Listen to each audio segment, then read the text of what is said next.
ప్రార్థనలకు సమాధానం ఎందుకు ఆలస్యమవుతుంది? చాలామంది క్రైస్తవులు, నిజంగా చాలామంది, తమ ప్రార్థనలకు సమాధానం దొరకడం లేదని నిరాశ చెందుతుంటారు. ఎంతగా ప్రార్థించినా, నియమనిష్టలతో ఉపవాసాలు ఉన్నా, క్రమం తప్పకుండా దేవుణ్ణి ఆరాధించినా ఫలితం లేదని భావిస్తారు. ఆ నిరాశలో కొందరు ప్రార్థనలు మానేసి ఇతర మార్గాలను వెదకడం మొదలుపెడతారు. ఇది మనం గమనిస్తున్న ఒక సర్వసాధారణ పరిస్థితి. అలాంటి సమయాల్లో మనం ఒక గొప్ప విశ్వాసిని, యాకోబును ఆదర్శంగా తీసుకోవాలి. యాకోబు జీవితంలో ఒక సందర్భముంది. ఆయన అన్న ఏశావు 400 మందితో ప్రతీకారం తీర్చుకోవడానికి వస్తున్నాడని విన్నాడు. ఆ సమయంలో తనను దేవుడు తప్ప మరెవ్వరూ రక్షించలేరని యాకోబు గ్రహించాడు. ఆయన యబ్బోకు తీరంలో ఒంటరిగా ఉన్నప్పుడు దేవుని దూతతో పెనుగులాడాడు. రాత్రంతా పోరాడుతూ, నీవు నన్ను దీవిస్తేనేగాని నిన్ను పోనివ్వను అని గట్టిగా పట్టుకున్నాడు. తన తొడగూటి ఎముక తొలగినా ఆయన దేవుని దూతను వదలలేదు.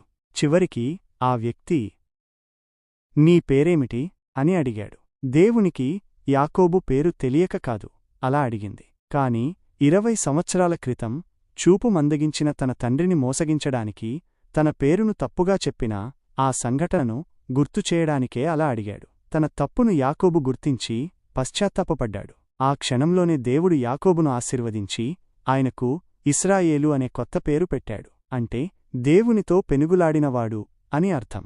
ప్రార్థనలకు ఆలస్యం కావడానికి కారణమేమిటి? యాకోబు జీవితం నుండి మనం నేర్చుకోవాల్సిన గొప్ప పాఠమేమిటంటే, మన నిరంతర ప్రార్థనలకు సమాధానం రాకపోవడానికి ముఖ్యమైన కారణం మనలోని పాపాలు, మన పాప స్వభావాలే. దేవుడు పరిశుద్ధుడు. ఆయన మన ప్రార్థనలకు సమాధానమివ్వడానికి ఎల్లప్పుడూ సిద్ధంగా ఉంటాడు. కాని మన హృదయాల్లో పాపమున్నప్పుడు అది మనకు దేవునికి మధ్య అడ్డుగా నిలుస్తుంది. యాకోబు తన తప్పును ఒప్పుకుని పశ్చాత్తాపపడినప్పుడు దేవుడు ఆయన్ని ఆశీర్వదించి కొత్త జీవితాన్నిచ్చాడు. మనం ఏమి చెయ్యాలి? మన పాపాలను గుర్తించాలి. మన జీవితాల్లో దేవునికిష్టం లేని విషయాలేమైనా ఉన్నాయా అని మనం ఆత్మపరిశీలన చేసుకోవాలి. పశ్చాత్తాపపడాలి.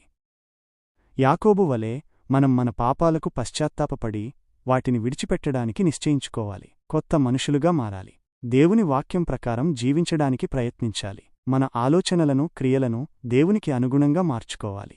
యాకోబును ఆశీర్వదించిన దేవుడు మనం కూడా మన పాపాలను విడిచిపెట్టి కొత్త మనుషులుగా మారినప్పుడు తప్పకుండా మనల్ని కూడా ఆశీర్వదిస్తారు. ఆయన మన ప్రార్థనలకు ఆలస్యం చేయరు. సరైన సమయంలో సరైన విధంగా సమాధానమిస్తారు. దేవుని చిత్తానికి లోబడి పరిశుద్ధతతో కూడిన జీవితాన్ని జీవిస్తూ విశ్వాసంతో ప్రార్థించినప్పుడు మనం అడిగిన వాటికి మించి మనం ఊహించిన దానికంటే గొప్పగా దేవుడు మనల్ని దీవిస్తాడు. కాబట్టి నిరాశ చెందకండి. మీ ప్రార్థనలను